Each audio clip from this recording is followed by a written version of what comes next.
What's going on, my broskies? My name is Toadski and I am here just before we get into today's video just to remind you guys that over at teespring.com/broski I have an official t-shirt campaign where you can go ahead and order yourself an official hashtag broski t-shirt. These t-shirts are very high quality and they're actually reasonably priced as well, so make sure to go and check it out. They do end in about 20 days, so make sure you go ahead over to teespring.com/broski. Link will be in the description down below. But without further ado, guys, let's go ahead and get straight into today's video.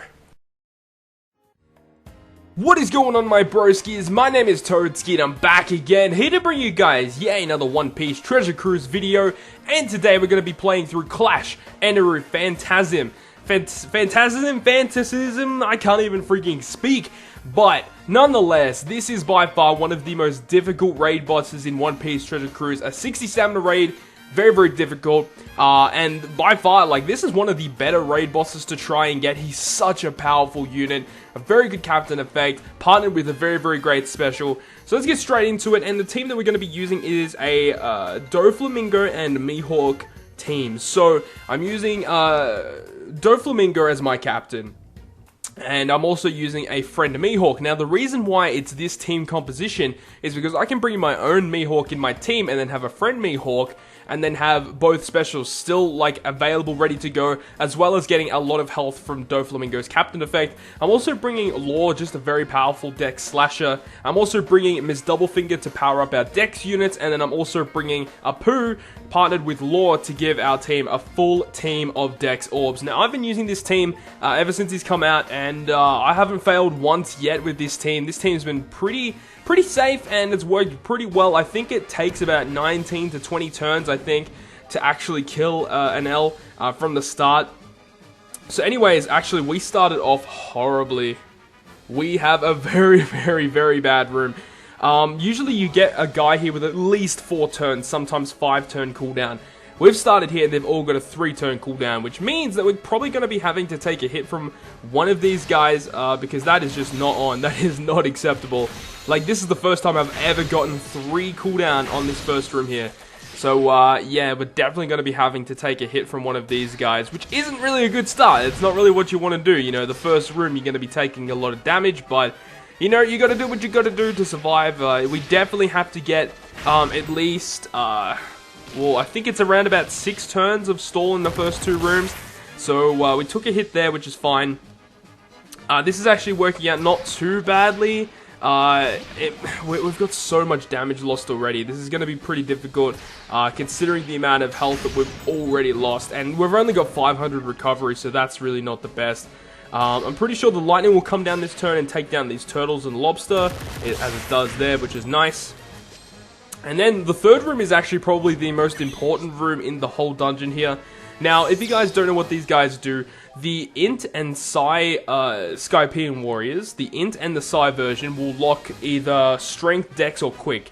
Then the Strength, Dex, or Quick Skypian warriors will lock Psi or Int units on your team. So that is just something to take a little bit of note on. But we just want to go ahead and basically take down the guys that have the lowest cooldown, as you usually do in these rooms here. So let's go ahead and do that. Let's take down this Int one, got the Psi one, and we'll take down this one as well. Alright, so that's pretty good. We will probably take another hit from these guys, which, you know, I really don't want to, but we kind of have to. So we'll actually pick up this meat orb here. We'll actually try and go ahead and take down this guy as well, because he really just doesn't need to be here, and then we'll just try here as right with this turn here.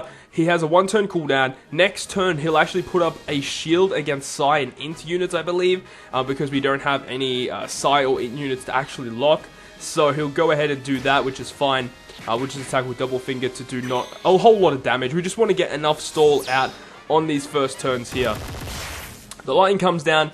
Now, the lightning's come down, so we're going to attack once, and then we're going to kill him off in this turn here. Now, this has actually worked out very, very well.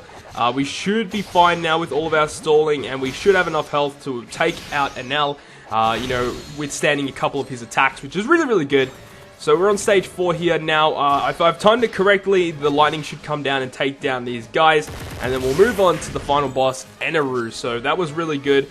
We actually started off really badly, you know, in that first room, getting a really bad RNG with the cooldowns of those units.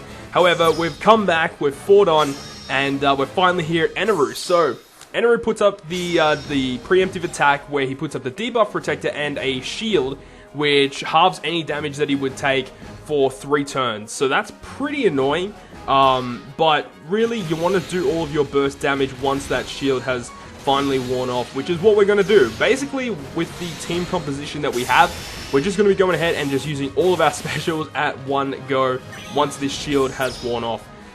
It is good to have around 30,000 health with this team if you are willing to actually go ahead and use this exact team. It also helps if you have a few special ups on Apu and Law. And of course, having max Mihawks and max Doflamingo is pretty much necessary. But with Apu and Law, you can have just a couple of skill ups on them and they'll still be fine. You should still be able to get up there. Their specials ready to go. But yeah, we'll just keep attacking. Keep attacking Eneru. And yeah, as I said, this team is very safe. I haven't lost yet with it. It's been very effective actually, and I highly recommend it if you guys have the right units. Okay, so his shield wears off at the end of this turn here, so we're going to go ahead and just do our regular attack once again. And he'll attack us for, he attacks for about 6,000, which is it's a little bit hefty, but obviously with Doflamingo and the coffin shit, you have so much health to play with. Right here as well, we actually will live another hit. And I'm actually just going to go ahead and attack once again to get enough damage off, just in case if we are unable to take out an L. But we really should from here. However, it's always good to, you know, if you can get extra damage off for free, you know, you might as well do it. So that's what we're exactly going to do here. Just do a little bit more damage to Eneru, just in case if, you know, if bad things happen and, you know, we get a great or a good, we still have enough damage to actually take him down. Now, he also does this every 2 or 3 turns where he just shuffles all your orbs, gets rid of all debuffs and buffs. So, yeah, so now we're just going to go ahead, use all of our specials, and then just go ahead and attack. So, the double Mihawk, really good.